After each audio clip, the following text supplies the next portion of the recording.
It was a cold, gray day at the theme park when I first met Mr. Peepers. The day when my life would change forever. My job was to take tickets from smiling families as they came through the gates, tearing them in half and giving them a stub. The family of 4 who approached the park entrance that morning looked just like any other normal family, except for the strange man who followed behind them, wearing dark sunglasses, and too tall not to be noticed. He was wearing an old-fashioned looking suit and a black pork pie hat, the brim of which cast his face in shadow. "Tickets, please," I said, sticking out my hand. After they'd all been checked, I couldn't help but notice that they were one short. I looked suspiciously at the tall man with sunglasses, as the family waited for me to say something. "You're one short," I stated, a little annoyed. It was obvious that they needed 5 tickets for 5 people, and yet they pretended like they didn't know that. "What do you mean? Didn't we give you 4 tickets?" the man asked, scowling at me. "You trying to rip us off here, buddy?" I rolled my eyes and pointed at the tall man with the pork pie hat, who was hanging back and standing behind the little girl.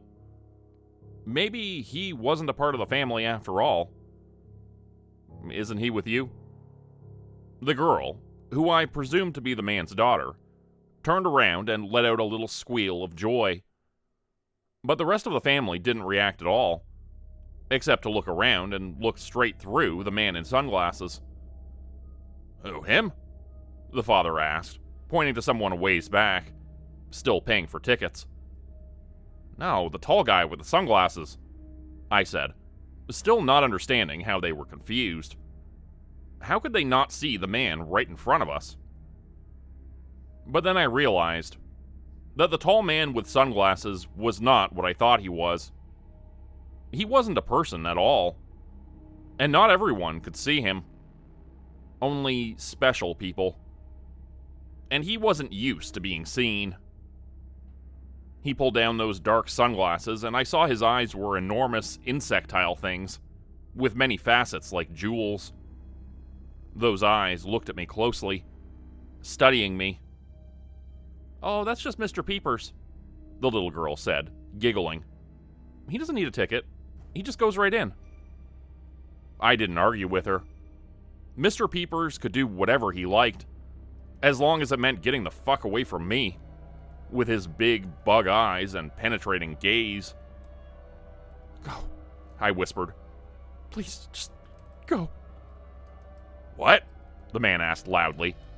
"We can't hear you when you're whispering, damn it." I managed to find my voice, despite those insectile eyes boring into my brain, staring at me relentlessly. "I said, please, have a nice day at Bigsbyland," my voice said from a million miles away. I felt like I was being drawn into those strange eyes, escaping my body. I was no longer inside my skin, but floating somewhere in between me and Mr. Peepers. "Finally," the man exclaimed, and a second later they were gone. And that horrible thing posing as a man was gone with them. The little girl took a second to turn back and smile at me, waving. Then she ran ahead to catch up with her family. After that moment, my life would never be the same. The vision started right after the family walked away. When I blinked, I noticed the difference immediately. Whenever I closed my eyes, I could see that man, Mr. Peepers, staring at me, like he had implanted himself on the insides of my eyelids. I hated it more than I can ever explain in words. Close your eyes and imagine what I went through, what I am still going through, for just a second. Close your eyes and imagine that instead of the soothing darkness you're experiencing, you can only see a horrifying face staring back at you. One with oversized, insectile eyes, judging you, scrutinizing you, feasting on the contents of your mind. Something like that would be enough to drive most people to the brink of insanity, and over its black precipice with a howl. But somehow I managed to keep my mind intact, if only in the hope that I would one day rid myself of him, The visions just got worse, though. After a few years, I began to see Mr. Peepers when my eyes were open, as well as closed. But I won't talk about that yet. 5 years after that fateful day at the theme park, I ran into the family again. I had kept my job, but now I worked inside the park, at an arcade where I stayed behind the scenes, resetting malfunctioning machines and cleaning up puke mostly. What can I say? It wasn't glamorous, but it paid the bills. And the park management seemed to have noticed my increasing anxiety and odd behavior, because they had long ago relegated me to work in a position without much face-to-face customer interaction. The young girl was a teenager now, and she was playing a racing game with a friend. It would have been hard for me to miss her. Mr. Peepers was looming just behind her. As soon as I looked at the two of them from across the arcade, both of them turned sharply to stare at me. Not the girl and her friend, but the girl and Mr. Peepers. When he saw me, he lowered his sunglasses again and began to march toward me, closing the distance between us quickly with his long strides, the pants of his old-fashioned suit making a loud swishing sound. I didn't hesitate. I dropped the mop I was holding and ran from there, never looking back. When my boss called later that day, I told her I was quitting, citing medical issues. Something at the park was triggering a deep anxiety within me, and I'd been having panic attacks. That was the closest I could tell her to the truth without sounding ridiculous, and I've never been fond of lying. She offered to let me take an unpaid leave of absence, rather than quitting, and I told her I would think about it. But part of me knew that I could never return to that place. Or at least, so I thought. It was 3 a.m. when I got up to use the bathroom in my apartment. The hallway was dark as I padded barefoot towards the washroom on the left. The floorboards creaked loudly with each step as I approached the doorway, feeling anxious of what might be lurking in the dark. I poked my head around the entrance, letting out a sigh when I saw the washroom was empty. Flicking on the light switch, I entered the room, walking on tiptoes. I felt like I needed to be quiet for reasons I couldn't ascertain, as if my movements might wake a slumbering giant. A noise from the bathtub caused me to turn around rapidly, my heart beating fast. My vision was blocked by the shower curtain. That opaque divide set me off. I had to make sure. My heart was pounding out of my chest as I pulled back the shower curtain, needing to see inside, needing to make sure I was alone. I tore the shower curtain hard to the left, ripping it from 3 of the hooks in the process. Empty. I turned back around, leaving it open. Why had I ever closed it? I didn't even remember doing it. Looking into the mirror, I saw my eyes were red and inflamed, as was the norm lately. I never wanted to blink since I wanted to avoid seeing that horrible face of Mr. Peepers behind my eyelids, so I kept my eyes wide open as much as possible. Splashing water on my face, I tried to ease the burning of that redness. The water was cold and refreshing, and for a few seconds I managed to forget about Mr. Peepers. I rubbed my face with a towel and hung it back up on the rack. "You're okay," I said aloud, looking at myself in the mirror. "Everything's gonna be fine." And suddenly, without warning, I felt him next to me. The presence of someone very tall and looming, staring at me, was immediately palpable. I didn't want to look, but I had to. I turned around and he was there, standing in my bathroom, real as he'd been at the theme park.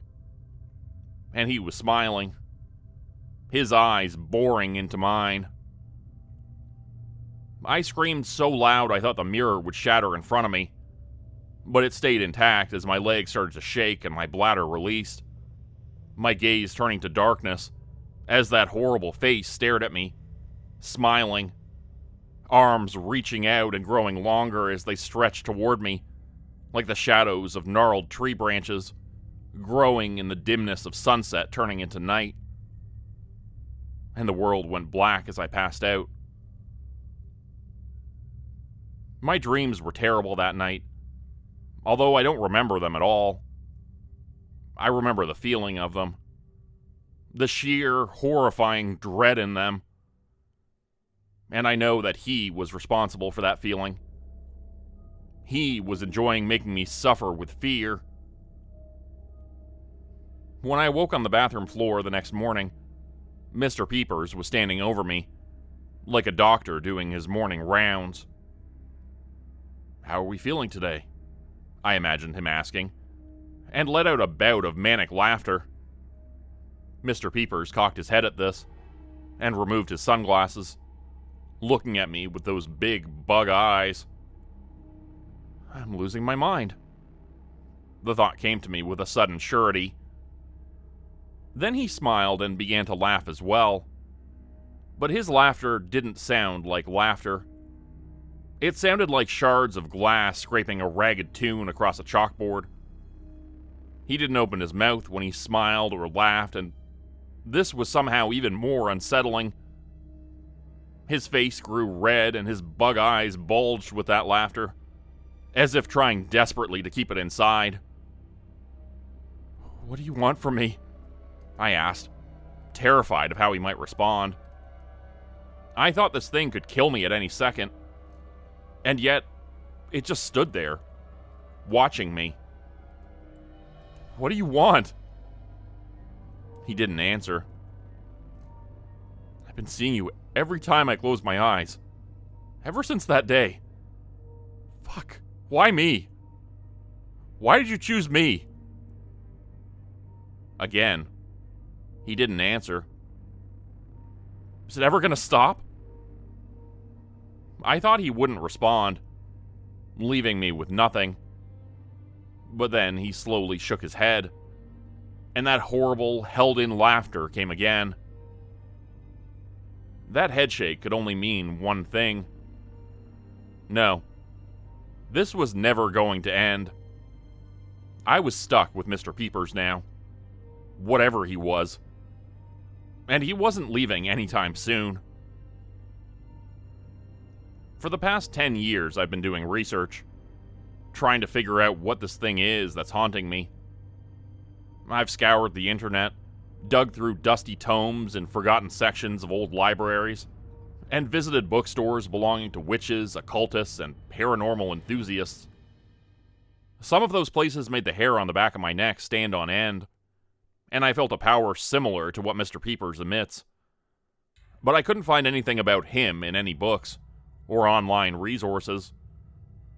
Many of the people working at those places asked me if I was alright, and some even recommended that I go see a doctor. They told me I didn't look well, and they were right.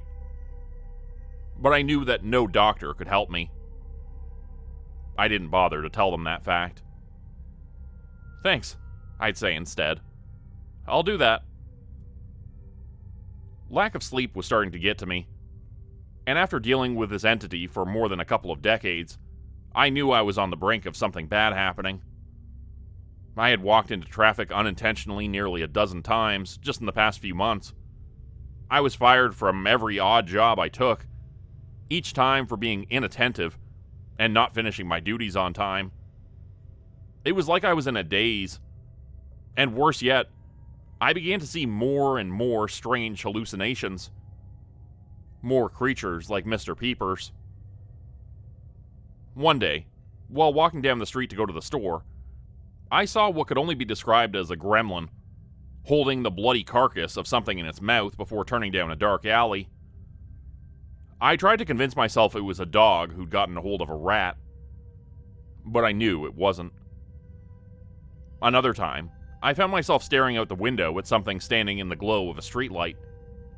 It seemed like it was staring at me, but after a few minutes it wandered off. I could have sworn it was ambulating using at least 6 legs. The black silhouettes of insectile mandibles on its face were clearly seen as well, but I told myself I'd imagined those. I could list off 100 different strange sights that I saw during this time, as the world around me grew more surreal and dreamlike. Deer walking on their hind legs with red eyes, speaking to each other in dark voices before walking off into the forest. Giant spiders being lowered from the clouds, tethered to silken strands of webbing, picking off birds and squirrels and wrapping them up in their webbing before rappelling back up into the sky. Mushrooms that grew from my walls and dripped like melted wax onto the floor before crawling toward me and trying to bite me. I left the apartment for a week after that one, and when I came back, the thing was just gone. I had done research on sleep deprivation and knew that hallucinations were one of the symptoms. Same with inattentiveness and headaches, poor judgment, anxiety, depression, slow reaction time. Check, check, check, and triple check. If you look at that list, it's pretty obvious why I couldn't work in public, why I had to leave my job at the theme park, and why I couldn't even hold down a position delivering junk mail. But it didn't change the fact that I had to go back there. I knew I had to go back to Bigsbyland. Something was pulling me to that place. For as long as I had tried to ignore that pull, I finally had to give in to it. As I approached the ticket taker that morning, I wondered if it would be someone I knew, an old friend I would recognize from the break room. I shouldn't have been worried, though. The teenage girl who scanned my ticket, now digital and downloaded directly to my cell phone, barely even looked at me. And I didn't recognize her from my time working there, obviously. She wouldn't have even been born yet. I entered the park and looked off into the distance, seeing the trademark artificial mountain made of painted fiberglass, which stood at the center of Bigsbyland. A long while ago, something terrible had happened inside the tunnels of that place. Back when I'd been working at this theme park. At least one of the two kids had survived, but what had happened to his friend was still a mystery. I shook my head, trying not to think about it. I had my own problems to worry about. Mr. Peepers trudged along beside me, his long legs making it easy for him to keep up. For every 2 steps I took, he took one lazy stride. Looking around near the entry, I realized how crazy my plan was. What were the chances of running into her again? And even if I did see the girl, who would now be a full-grown woman, there was no guarantee she could or would want to help me. But still, I had to try.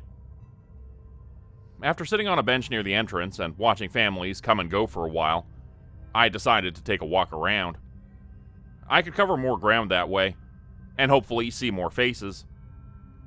I walked along the cobblestone path, trying to ignore Mr. Peepers, and looked instead at the water fountains and pools, which stretched for several hundred yards to my right, separating one side of the promenade from the other. Shops and restaurants were to my left, and off in the distance I could hear the shrill screams of children on the rides.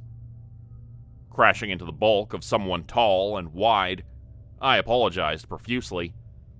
I had been so distracted looking at the sights, I hadn't even seen him or his cart. The sweaty man didn't budge, and I felt my jaw ache from the impact of slamming into his back. The sticky sweat which dampened his pale yellow shirt was now clinging to me everywhere, and I wanted nothing more than to shower at that moment. It felt slimy and disgusting, and the warmth radiating from him was so intense I could feel it from where I stood, several feet away. I backed up even more, sensing something was wrong about this man. He turned around slowly, taking his time, and I saw he was holding something in his hands, which I at first mistook for a balloon. He pulled and stretched the rubbery thing, then held it up to his face and began to blow into it. I tried to make sense of his features as he inflated the balloon thing with great heaving breaths of air, but each second that passed made the balloon thing bigger, covering his confusing features. He reminded me a bit of a clown, with his face painted white with red-rimmed eyes and mouth. His hair was likewise red, and puffed out to the sides, also giving him a clownish appearance. But that was where the similarities ended. His hands were not hands, but sharp talons like on an eagle, pitch black with long, hooked claws. He wore a yellow shirt with red suspenders, and had a huge gut that seemed to move and bulge, as if alive and filled with giant squirming worms. He was blowing up that thing that looked like a balloon, but wasn't, and I managed to shift my focus for a second to see more clearly what it was. Despite looking closely at it, I still wasn't sure. It was like the skinned carcass of some deceased creature that didn't exist in our world. Something between a giant rat and a possum. And as it expanded past its capacity, it exploded, spraying me with entrails and sticky, warm blood. I closed my eyes and screamed. The sound erupted from me like an explosion, and I felt eyes turning to look at me from all around. I heard the gasps and shocked cries from families, people who were just visiting the park to have a fun, wholesome day, and were now subjected to the sight of me covered in blood and guts. But there was no blood and guts. No clown creature blowing up horrifying balloon animals. Just me, standing there screaming my head off in the middle of a brightly lit theme park. "What's wrong with him?" someone asked. It sounded like a snobbish woman. "Mental problems," someone else answered. "Can't we just have a normal day for once? What the hell?" The voices were rising and intermingling, all accusing, all mocking, teasing, hateful, unforgiving voices. "I'll get a manager." "Forget the manager, call the cops. This guy's nuts." And then, with a calm, steady voice, came another. "He's with me, it's okay. I'll take care of it." A warm hand grasped mine and pulled me from the crowd as I closed my eyes and pretended I was anywhere else, too ashamed to look at the faces around me for another second. "Keep a closer eye on your patient," someone yelled, and I realized they thought she was my nurse.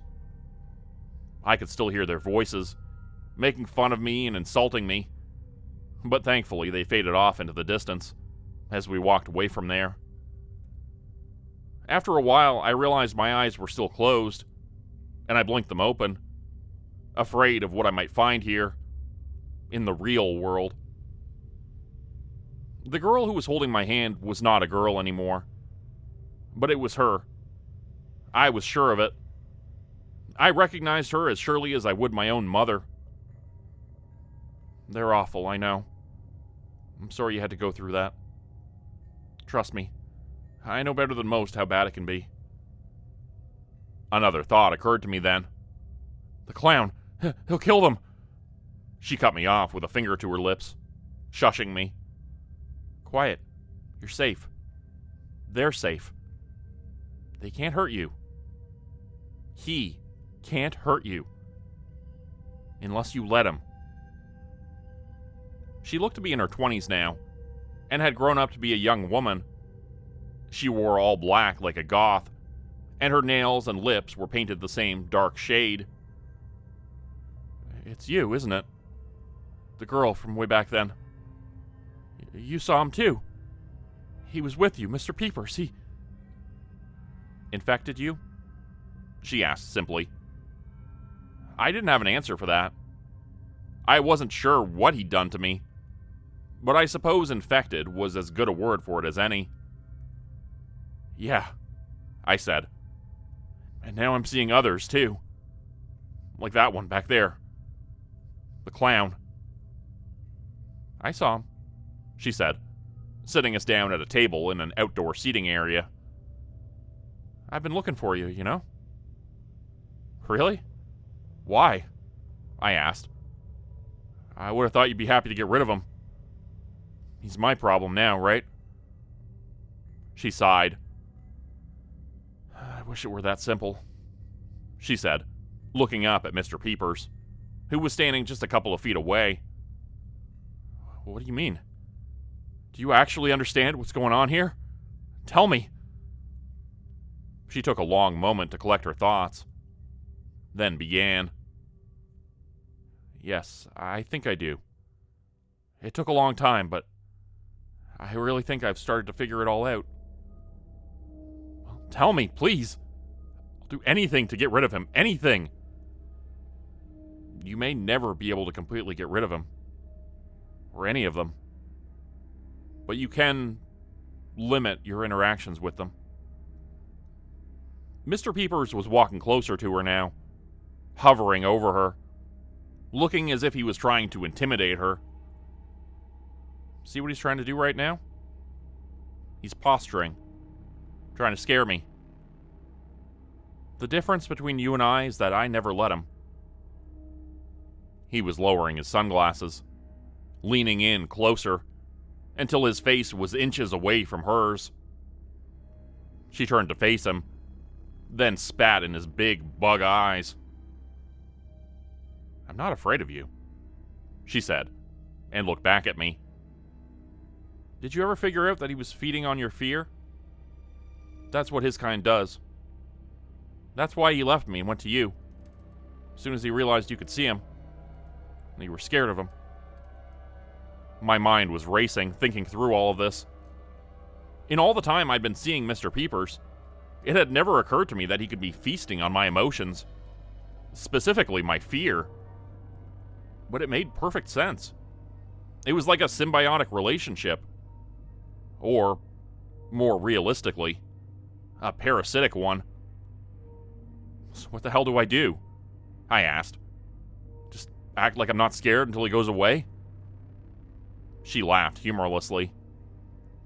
"No, it's not enough that you simply pretend. You need to actually forget your fear of him. It might be difficult, but try to think of him as like a joke. A clown. I hate clowns.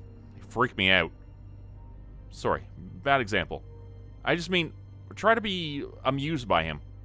Think of him as like an annoying younger sibling or something like that. That's what I did. I thought he was my imaginary friend, or I don't know, maybe I just convinced myself of that to make it easier. I don't really remember anymore. But either way, it had the same effect. He latched onto you to get away from me because he felt your fear and he knew he'd starve to death if he stayed with me. I thought about this for a while. Then something came back to me. The first time I saw him in my apartment, I passed out, I said. I woke up the next morning to see him standing over me like a doctor doing his morning rounds. I think I was already losing it a little bit because I started laughing. And I don't think he liked that. He pretended he was laughing too, but it didn't look like he was enjoying it. It looked a little bit like it was hurting him. The woman smiled when I said this last part. "Really? That's very interesting. Why?" She looked up at Mr. Peepers and laughed in his face. He cringed backwards, ever so slightly. "Well, because that piece of shit pretty much ruined my childhood. So, I hope you can keep it up. Hurt him." She stood up and looked about ready to walk away. I jumped to my feet, terrified of losing her wisdom. "Wait, that's it? Can't you give me anything else?" She stood there looking at me for a few seconds, uncertain. And that was when I read between the lines and began to understand. There was a reason she wanted to leave so quickly. Mr. Peepers scared her a lot more now than he ever did as a child. And she didn't want him latching onto her again. I couldn't blame her. "Good luck," she said, and began to walk away. Then, after a few steps, she turned around and looked back. "There's not many people out there who can see him," she said. "If you want to find someone to take him off your hands, you're going to need to start looking. I think I got lucky with you. People like us were 1 in a million. Maybe less. Who even knows? It might just be the two of us." And just like that, she was gone. I left the theme park that day with a mission. And for the first time since meeting Mr. Peepers, I had a glimmer of hope. Now I have a weapon to use against him. And something to look forward to. a real chance at getting rid of him. If only I can really start to think of him as a joke, and no longer fear his big bug eyes on the back of my eyelids every time I blink. It's harder than it sounds, but I'm trying my best. I'm trying everything I can. I try to genuinely find amusement in his strange features and ridiculous pork pie hat. Anything to make him seem less scary and more funny. With the last of my savings, I'm taking Mr. Peepers on the road. We're going to be traveling all over. I'm going to be staying away from theme parks, since he seems to enjoy basking in all the fear floating around those places, as people ride roller coasters and get sent screaming through the air on various rides. Instead, I'll be going places that are happy and carefree. Places with lots of crowds, lots of people.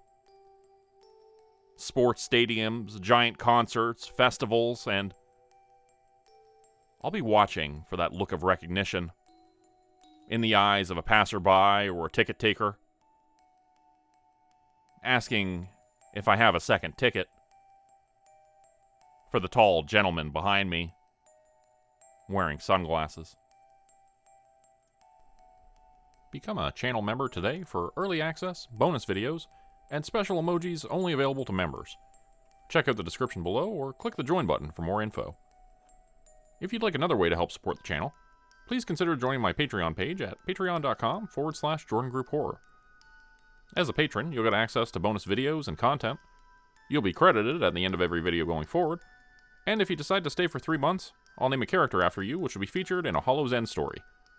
Links to join the Patreon are in the description. Thanks everyone for listening. Please like, subscribe, and comment to help the channel continue to grow. And see you again next time at 4 p.m. Eastern Standard Time. Hope you have a great night.